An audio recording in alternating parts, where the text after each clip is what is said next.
देखिए, इससे पहले क्लास में हम लोग क्या पढ़े थे कि कंप्यूटर को हार्डवेयर के कार्य पद्धति के आधार पर कितने भागों में बांटा गया, प्रथम पीढ़ी, सेकेंड, थर्ड, फोर्थ और फिफ्थ पीढ़ी। उसके बाद देखिए हम लोग कंप्यूटर के कार्य पद्धति के आधार पर कंप्यूटर को एनालॉग कंप्यूटर, डिजिटल कंप्यूटर और हाइब्रिड कंप्यूटर में बांटा गया है।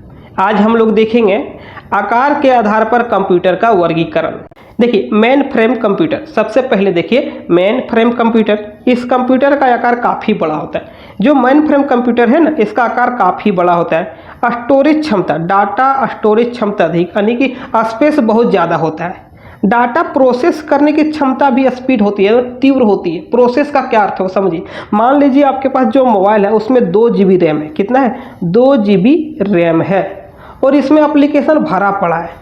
आप कोई भी एप्लीकेशन खोलते हैं तो 5 सेकंड 10 सेकंड समय लग जाता है खोलने में, क्योंकि स्पेस कम है और इसमें एप्लीकेशन बहुत ज़्यादा है, तो मोबाइल क्या हैंग करने लगता है। लेकिन इसमें देखिए मेन फ्रेम कंप्यूटर क्या है कि इसमें डाटा का प्रोसेस करने का क्षमता काफ़ी तीव्र, मतलब जो भी इंस्ट्रक्शन कंप्यूटर को दिया गया फट से एकदम तुरंत वो इंस्ट्रक्शन आउटपुट में बदल जाता है। डाटा प्रोसेस करने की क्षमता तीव्र होती है। इसे मल्टी यूजर कंप्यूटर भी कहा जाता है। मल्टी यूजर क्या है? मान लीजिए एक मेरे पास प्रोसेसर है तो कई लोग इसमें यूज कर सकते हैं इस प्रोसेसर को, मतलब एक साथ कई लोग कंप्यूटर यूज कर सकते हैं, यानी कि मल्टी यूजर कंप्यूटर है। आगे देखिए, इसमें 32 या 64 बीट माइक्रो प्रोसेसर का उपयोग किया गया। अब समझिए बीट क्या है। आप लोग बुक तो पढ़ लीजिएगा कि 32 बीट, 64 बीट, या बीट क्या होता है। समझिए बीट क्या होता है। देखिए, जो माइक्रो प्रोसेसर है वो माइक्रो प्रोसेसर है। अब तो 64 बीट आता है, पहले 32 बीट, अब लेकिन अब सब में 64 बीट आने लगा है। तो जितना कम बीट का रहेगा ना उतना स्लो काम करेगा, याद रखिएगा।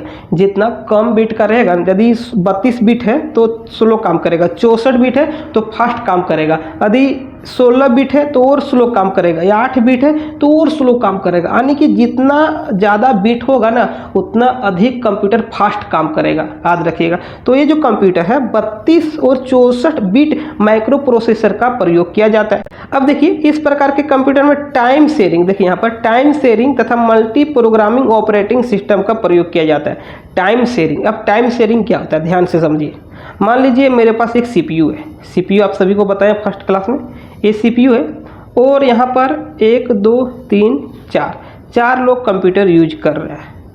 तो टाइम शेयरिंग, तो ये जो CPU है इसको मान लीजिए 5 मिनट का समय दिया, इसको 2 मिनट का, इसको 3 मिनट का, इसको 1 मिनट का, यानी कि एक CPU किसी खास बंदे को तो किसी खास कंप्यूटर को एक लिमिट समय देता है कि उतना समय तक आप यूज कर सकते हैं। इसके बाद तुरंत इस पर आ जाएगा, जैसे ही इस कंप्यूटर का काम खत्म हो उस तुरंत आगे बढ़ जाएगा, उसके बाद तुरंत आगे, यानी कि एक CPU के तहत 3 4 5 6 7 8 10 कंप्यूटर वर्क कर सकता है, लेकिन एक लिमिट समय में।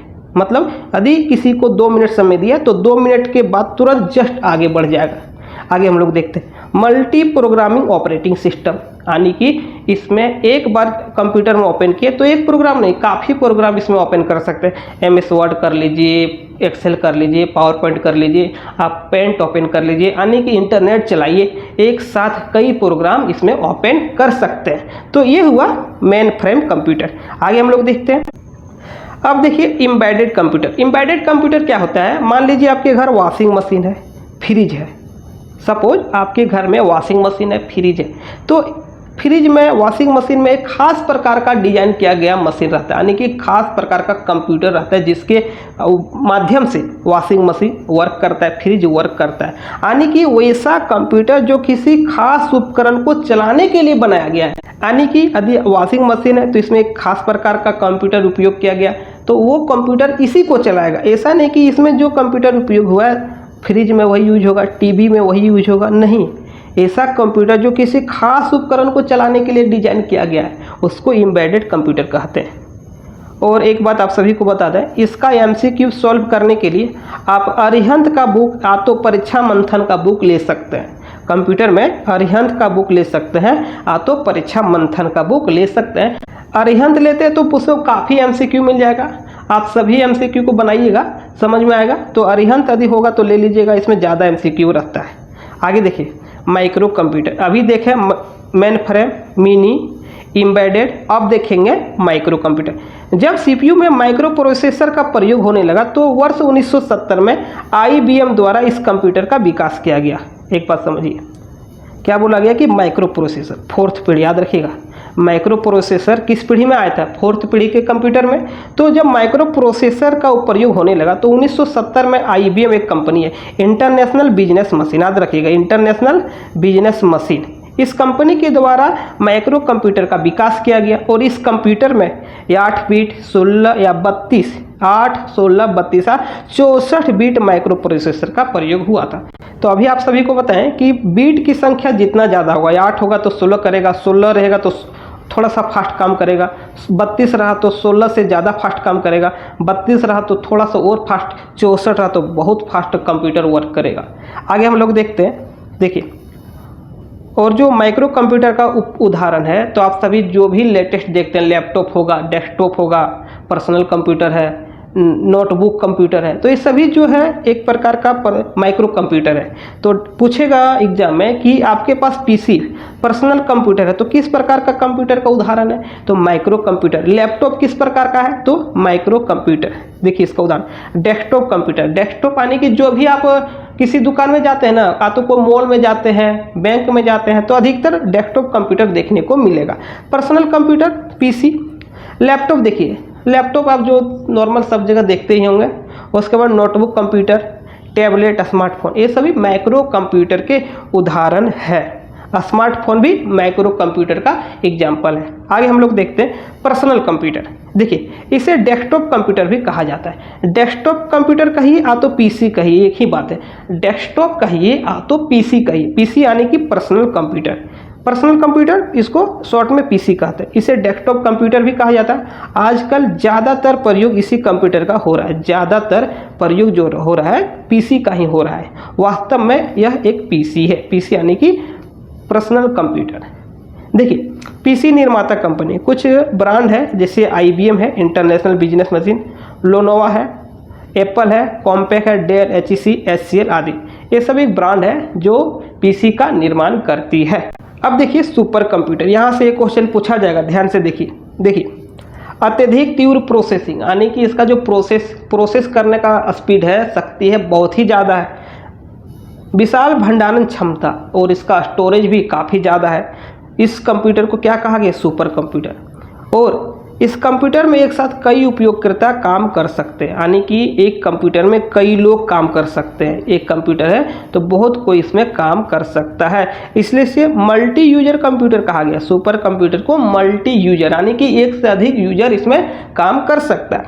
सुपर कंप्यूटर का जो स्पीड है, सुपर कंप्यूटर के प्रोसेसिंग स्पीड का गणना फ्लॉप्स में, देखिए FLOPS फ्लॉप्स में किया गया, फ्लोटिंग पॉइंट ऑपरेशन पर सेकेंड। याद रखिएगा सुपर कंप्यूटर का जो प्रोसेसिंग स्पीड है ना, उसका गणना फ्लॉप्स में किया गया। फ्लॉप्स यानी कि फ्लोटिंग पॉइंट, देखिए फ्लॉप्स मतलब फ्लोटिंग पॉइंट ऑपरेशन पर सेकेंड, फ्लोटिंग पॉइंट ऑपरेशन पर सेकेंड में मापी जाती है। आगे हम लोग देखते हैं, देखिए वर्तमान सुपर कंप्यूटर का जो गति है ना, पेटाफ्लॉप्स में मापी जाती है। याद रखिए किसमें मापी जाती है, पेटाफ्लॉप्स में। और साइमर क्रे को सुपर कंप्यूटर का जन्मदाता कहा गया है। लेकिन क्यों कहा गया, विश्व का प्रथम सुपर कंप्यूटर का निर्माण अमेरिका में हुआ था और क्रे रिसर्च कंपनी ने किया था, क्रे रिसर्च कंपनी ने किया था। तो साइमर क्रे, इस कंपनी का जो निदेशक था, साइमर क्रे को सुपर कंप्यूटर का जन्मदाता कहा गया है। याद रखिएगा साइमर क्रे को सुपर कंप्यूटर का जन्मदाता कहा गया है। और सबसे पहले कहाँ निर्माण हुआ, अमेरिका में। किस कंपनी में, क्रे, CRY, क्रे कंपनी ने इसका निर्माण किया। आगे हम लोग देखते हैं, देखिए सुपर कंप्यूटर का उपयोग अनेक क्षेत्र में किया जाता है। वैज्ञानिक अनुसंधान, तेल भंडारण का पता लगाने के लिए, पेट्रोलियम उद्योग, मौसम विज्ञान आदि क्षेत्रों में इसका उपयोग किया जाता है। अब हम लोग देखते हैं भारत में सुपर कंप्यूटर। देखिए भारत में जो पहला सुपर कंप्यूटर बना उसका नाम था फ्लो सॉल्वर। देखिए भारत का प्रथम सुपर कंप्यूटर फ्लो सॉल्वर है, जिसका विकास नाल NAL, इसका फुल फॉर्म होता है national aeronautical lab, national aeronautical lab Bengaluru के द्वारा वर्ष 1980 में किया गया। तो याद रखिएगा कि भारत का प्रथम सुपर कंप्यूटर क्या है, फ्लो सॉल्वर है। आगे हम लोग देखते हैं, देखिए आगे, भारत में परम सीरीज की सुपर कंप्यूटर का निर्माण सीडेक के द्वारा किया गया। कंपनी का नाम याद रखिएगा, सीडेक, और इसका फुल फॉर्म है centre for development for advance computing.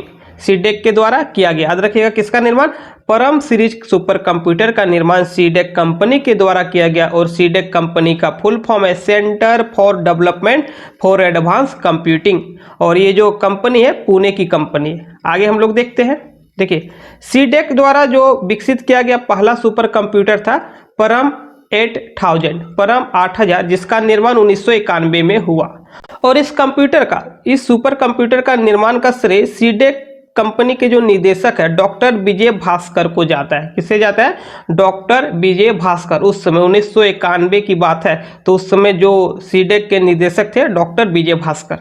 आगे हम लोग देखते हैं। देखिए, परम सीरीज में एक और सुपर कंप्यूटर आया, परम पद्म सुपर कंप्यूटर। इसका निर्माण 2003 में किया गया, याद रखिएगा, इसका निर्माण 2003 में किया गया। और परम युवा 2 सुपर कंप्यूटर का निर्माण सीडेक द्वारा वर्ष 2013 में किया गया था। पूरे विश्व में 5 देशों में सुपर कंप्यूटर है, अमेरिका में है, चीन में है, भारत में है, जापान में है और इजराइल में। तो याद रखना है कि पूरे विश्व में 5 देशों के पास सुपर कंप्यूटर है, जिनमें से भारत भी शामिल है। आगे हम लोग देखते हैं। अब हम लोग देखते हैं अनुपम सीरीज के सुपर कंप्यूटर। अनुपम सीरीज का जो सुपर कंप्यूटर है उसका निर्माण बार्क, BARK, इसका फुल फॉर्म होता है Bhabha atomic research centre. Bhabha atomic research centre कहाँ पर है, मुंबई में। इसके द्वारा अनुपम सीरीज के सुपर कंप्यूटर का निर्माण किया गया। उसके बाद देखिए, एक और सुपर कंप्यूटर है पेस सीरीज का सुपर कंप्यूटर, और इसका निर्माण अनुराग कंपनी के द्वारा किया गया। अनुराग देखिए, ये NURAG, और इसका फुल फॉर्म क्या होता है, advance numerical research and analysis group. याद रखिएगा, एडवांस, अनुराग का फुल फॉर्म देखिए, अनुराग का advance numerical research and analysis group. देखिए, पेस सीरीज का जो सुपर कंप्यूटर है ना, इसका उपयोग DRDO के लिए किया गया। DRDO का फुल फॉर्म याद रखिएगा। देखिए, D से क्या हो जाएगा, D से हो जाएगा डिफेंस, R से हो जाएगा रिसर्च, और defence research and development organisation. Defence, देखिए DR, defence research and development organisation, DRDO। याद रखिएगा, पेस सीरीज का जो सुपर कंप्यूटर है DRDO के लिए विकसित किया गया था। आगे हम लोग अब हम लोग देखेंगे इनपुट और आउटपुट डिवाइस। क्या देखेंगे, इनपुट और आउटपुट डिवाइस। यहाँ से क्वेश्चन पूछा जाता है कि इनमें से कौन इनपुट डिवाइस है, इनमें से कौन इनपुट डिवाइस नहीं है, इनमें से कौन आउटपुट डिवाइस है, इनमें से कौन आउटपुट डिवाइस नहीं है। तो विभिन्न तरह का क्वेश्चन पूछा जाता है। इनपुट डिवाइस देखिए, पहला क्लास में बताए थे कि वो ऐसा डिवाइस जिसके माध्यम से कंप्यूटर में डेटा को इंटर कराया जाता है। तो सिंपल से वहाँ पर आपको एग्जाम में इसका डेफिनेशन लिखने के लिए नहीं कहेगा, एक समझ के लिए आप लोग को बताएं। तो याद रखिएगा, कीबोर्ड हो या माउस हो, कुछ भी इनपुट डिवाइस हो, उसके माध्यम से कंप्यूटर में डेटा को इंटर कराया जाता है। अब देखिए, कंप्यूटर में हम कुछ भी टाइप करते हैं, कंप्यूटर में हम कुछ भी यहाँ पर कीबोर्ड के माध्यम से जब हम टाइप करेंगे तो कंप्यूटर में जो डाटा जाता है 0 और 1 के फॉर्म में जाता है। जैसे कि यहाँ पर लिख दिए स्कूल, क्या लिख दिए, कीबोर्ड से टाइप किया स्कूल, तो कंप्यूटर में जाएगा ना, तो 0 1 0 0 1 1 0 0 इस तरह का फॉर्म में जाएगा, क्योंकि कंप्यूटर इसी को समझता है, इसके अलावा कुछ नहीं समझता है।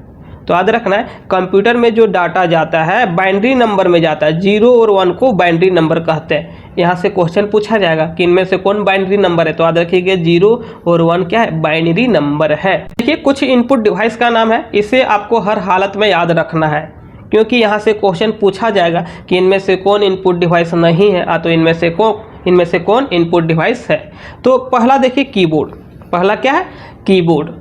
दूसरा माउस, तीसरा देखिए जॉयस्टिक, प्रकाशीय pen, scanner, barcode reader, MICR, punch card reader, optical mark reader, digital camera, optical character reader, touch screen, mic, speech recognition system, optical character recognition, electronic card reader.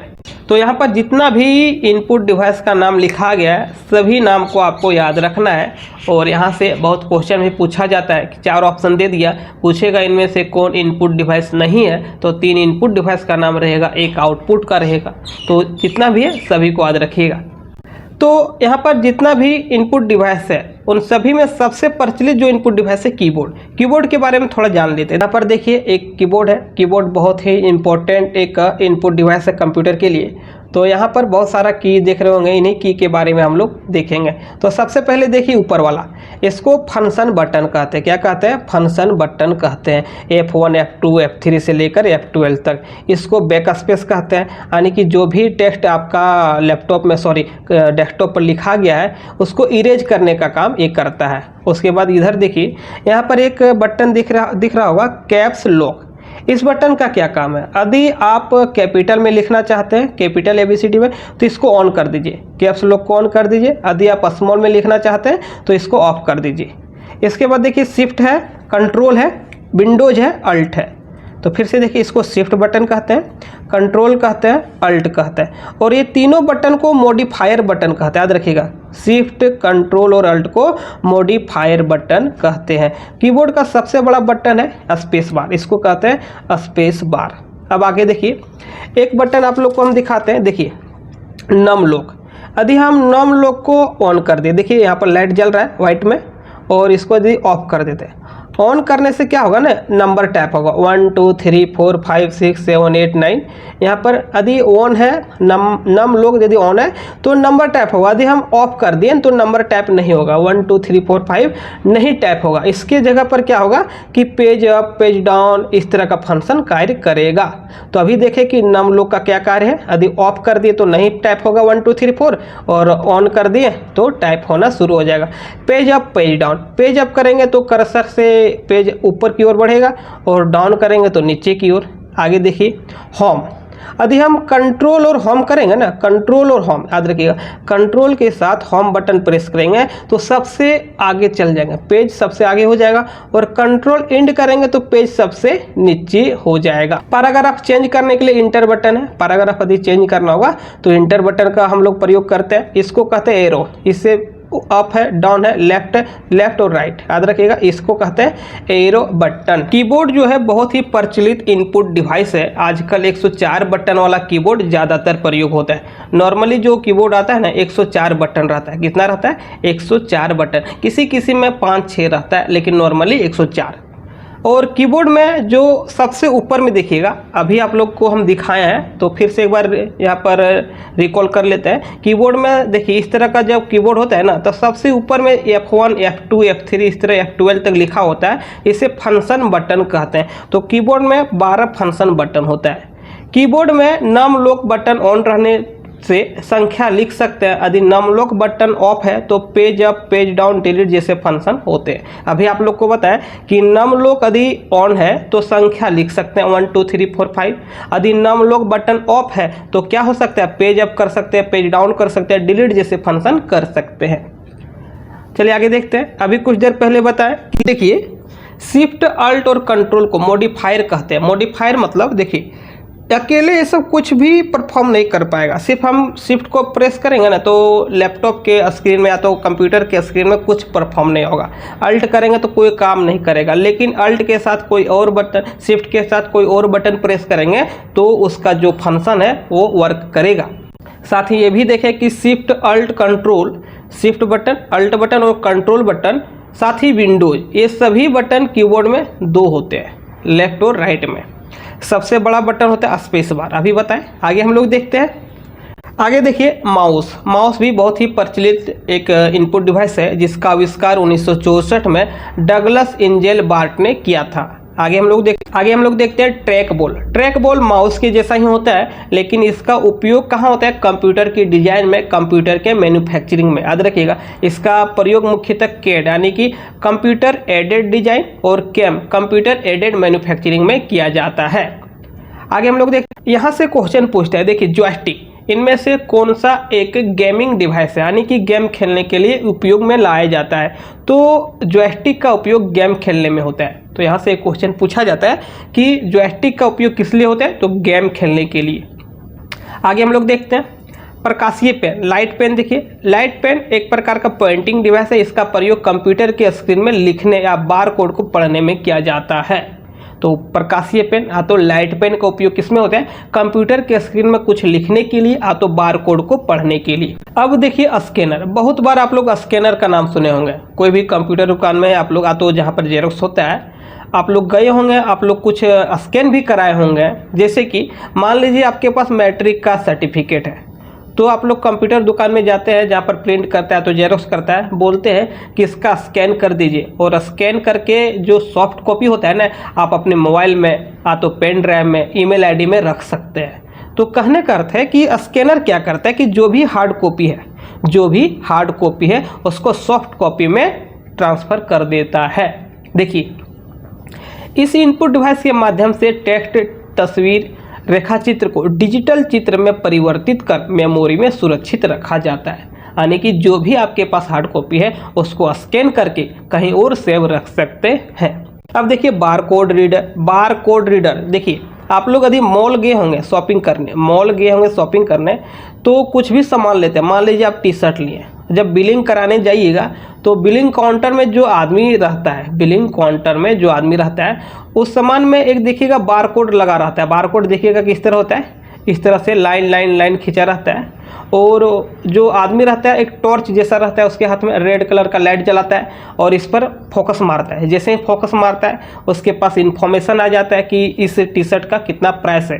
जैसे इसके पास इन्फॉर्मेशन आया, आपको बोल दिया कि 150 रुपया दीजिए इस टी शर्ट के लिए, आप लोग पे कर देते हैं। तो वही बार कोड रीडर है, उसके हाथ में जो टॉर्च जैसा रहता है वही बार कोड रीडर है। तो याद रखिएगा बार कोड का आविष्कार 1940 में जोसेफ वुडलैंड तथा बर्नार्ड सिल्वर ने किया। भारत में 1998 के बाद से सभी उत्पादों पर बारकोड का प्रयोग जरूरी कर दिया। आगे हम लोग देखते हैं। अब देखिए माइकर, MAICR, magnetic ink character recognition, इसका फुल फॉर्म याद रखेगा, मैग्नेटिक इंक कैरेक्टर रिकॉग्निशन।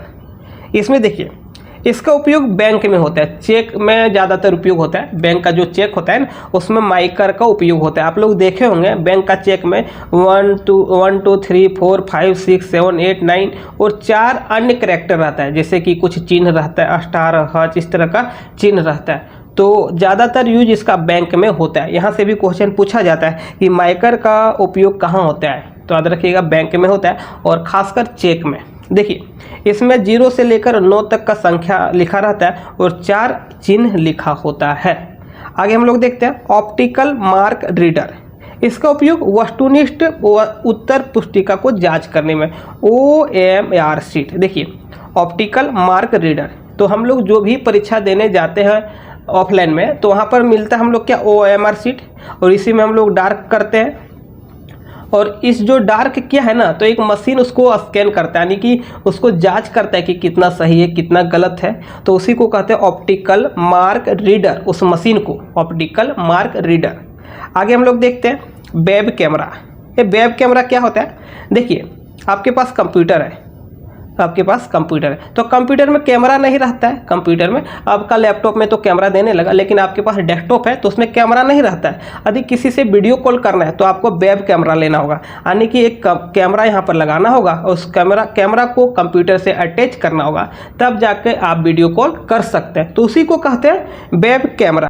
तो यह एक डिजिटल कैमरा की तरह होता है जिसका उपयोग कंप्यूटर में जोड़कर इनपुट डिवाइस के रूप में उपयोग करते हैं।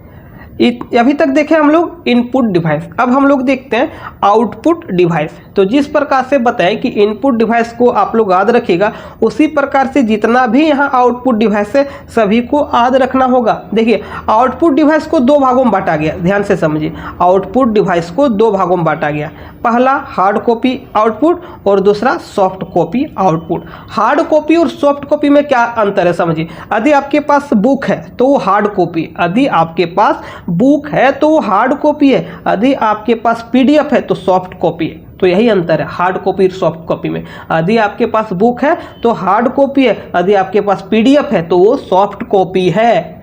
तो आउटपुट डिवाइस को 2 भागों में बांटा गया है, एक हार्ड कॉपी आउटपुट, एक soft copy output. Hard copy में क्या होता है, देखिए प्रिंटर, आप लोग देखे होंगे